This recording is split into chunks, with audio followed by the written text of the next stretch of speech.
let's get more now from the campus. We're joined by our reporter Iviwe Porti. Iviwe, very good afternoon to you. When we spoke to you earlier, you told us of these disruptions to the talks.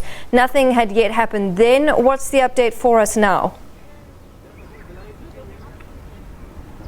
Well, a good day, Natasha, and definitely, like we had said earlier, it seemed like the discussion was put on a hold. But the Deputy Minister has had to leave the campus as well. I think he was said to leave at about 1:30.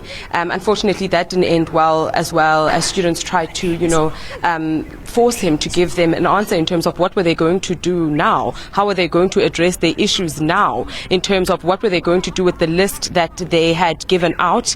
This was in April earlier on this year, in terms of the people that they were saying, are they perpetrators, people that they had accused of rape. We spoke to some of the students who said, they have open cases, but it's taking too long and it's uncomfortable for them, your rape victims who are saying it's uncomfortable to attend a classroom with someone who has violated you in a sexual manner. So they wanted answers, as in today, the Deputy Minister, Mr. Mduduzi Manana, was unable to give them an answer, which then, aggravated students. They tried to keep him hostage in one of the lecture rooms that are here, which wasn't too successful. There was a bit of a scuffle that went on, so he had to leave. He was escorted out of here in an emergency, which didn't end too well, because it looks like one of the students was injured as they tried to stop the car. We're not too sure if she was bumped by the car or not, but from what we've managed to get from the students is that they're not happy. They're not happy with the fact that they weren't consulted or told about this dialogue, so therefore they feel undermined, and this is a process where they feel they should be at the forefront of a panel or any kind of discussion that will then include or try to address the issues that they are facing at ground level on campus. All right, if you would just take us back to what you said now about one of the management staff being taken hostage. Just give us a bit more on the situation and what's happened since then. Management staff managed to leave a bit earlier. The students were to engage with the Deputy Minister of Higher Education, Mduduzi Manana, whom they tried to keep hostage in one of the classrooms, but he was here with, I think, 2 security personnel who then managed to get him out. But that wasn't too easy as well. There was a major scuffle between the students and his security personnel who were trying to get him safely to the car.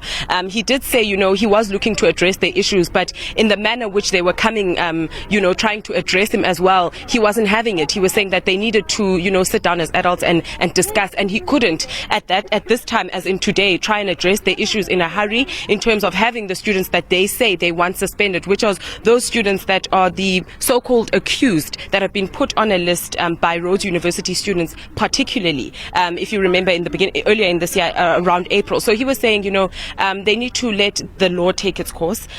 Those students that have cases opened, they need to see that through, and then these students can then be suspended. But students are saying that's not good enough.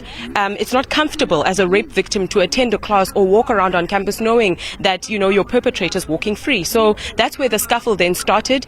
His security personnel did manage to get him safely to his car. Unfortunately, students started banging on the car. The car managed to leave the campus, but it was that kind of a situation, a bit volatile, a bit violent, but it only seems that one person is injured, which is the student. We're not really sure to what extent she's been injured, but the ambulance was here to pick her up earlier, and it seems like she'll be okay. All right, and Iviwe, you also said that students hadn't been a part of the planning for this. Why is this, and what has been the response from management on that? We did try to get a response from management as well as the Deputy Minister himself, but they said they would then furnish the SABC with a written statement later on today.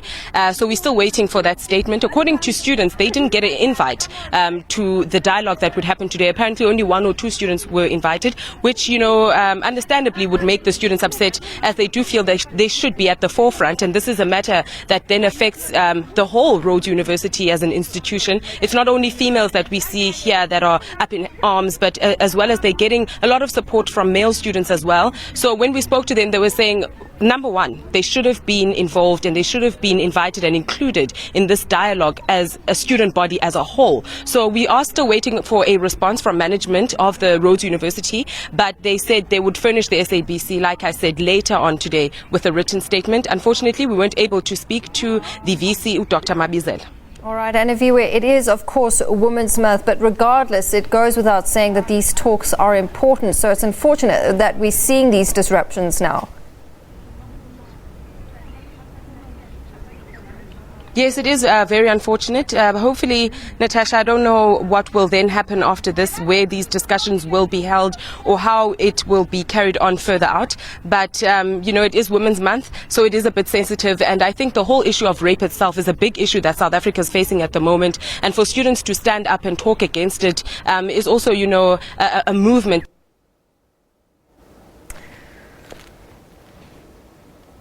All right, our Iviwe Porti there at Rhodes University in Grahamstown just updating us on the situation there where they were supposed to hold a dialogue on the back of the rape culture that the students were protesting against earlier this year.